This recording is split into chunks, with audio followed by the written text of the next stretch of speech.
The Wall Street Journal is reporting that Jared Kushner was given a warning by U.S. counterintelligence officials early last year that Wendy Deng Murdoch, a Chinese-American businesswoman and Rupert Murdoch's ex-wife, could be using her friendship with Jared Kushner and Ivanka Trump to further Chinese government interests in the United States. Officials are reportedly concerned that China wants to use people with close ties to the Trump administration to influence policy. Ivanka Trump vacationed with Wendy Murdoch in 2016, and both women were seen together at the Trump inauguration. And Wendy Murdoch posted a photo on social media at Jared Kushner's 35th birthday party. The Kushner family company also held talks with a Chinese company last year for a real estate investment of up to $1.2 billion, which ultimately did not happen.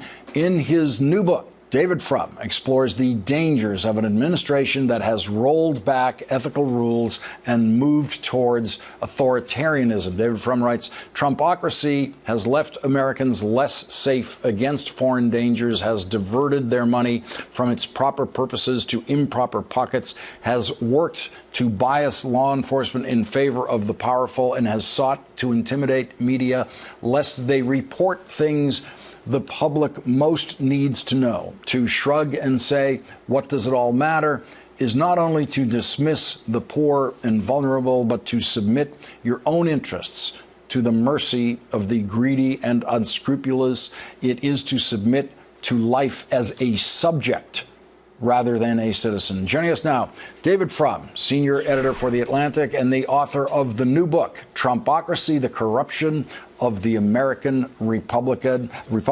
And David, the book is published tomorrow, available for purchase online at midnight.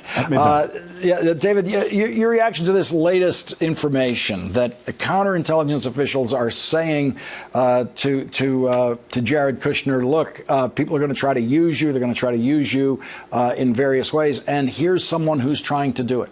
You reminded viewers in your setup of Jared Kushner's attempt to do this giant deal with the Anbang Financial Group, a Chinese financial company very close to the Chinese state. Kushner holds this very troubled investment on Fifth Avenue in New York. It looked doomed before the election night miracle.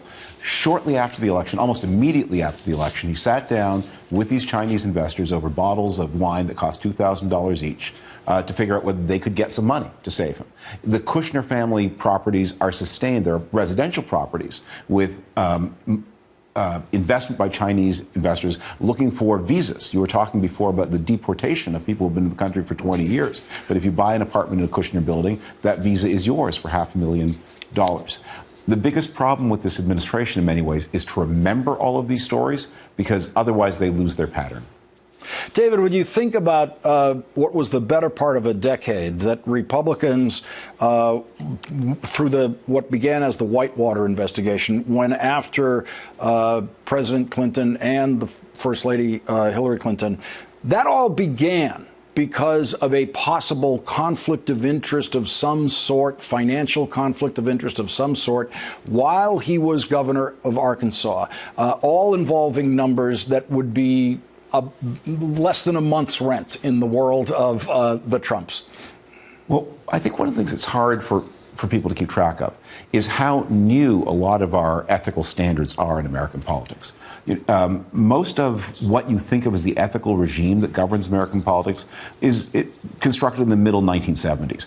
If you were to ask how were elections paid for in the United States before 1972, nobody knows. They were paid for in cash. No one knew where the money came from. We built this 50-year structure, but it's already falling apart. And that falling apart has happened faster and faster. And one of the reason that the Donald Trump presidency, it's not just an episode. It represents a serious attack on ethical norms that were already in trouble, that have been disintegrating even faster since Donald Trump became president. And one of the things about the confirmation process that has developed since those ethical standards have been put in place is it has tended to favor people who had government service for a variety of reasons, not just experience, but also the fact that they had been living a life that is basically above the necessary ethical standards to get through confirmation hearings.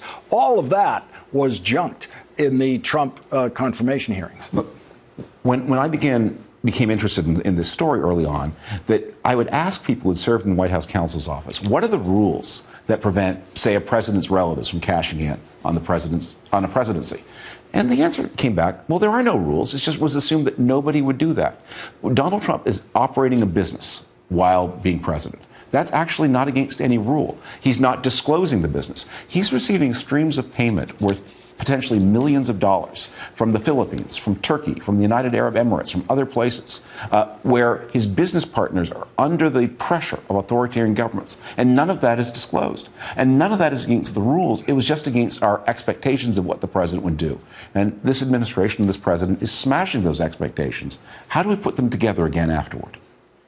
David Frum's new book is Trumpocracy. You will be hearing a lot more about it on this program. David Frum, thank you very much for joining us tonight. Really appreciate it.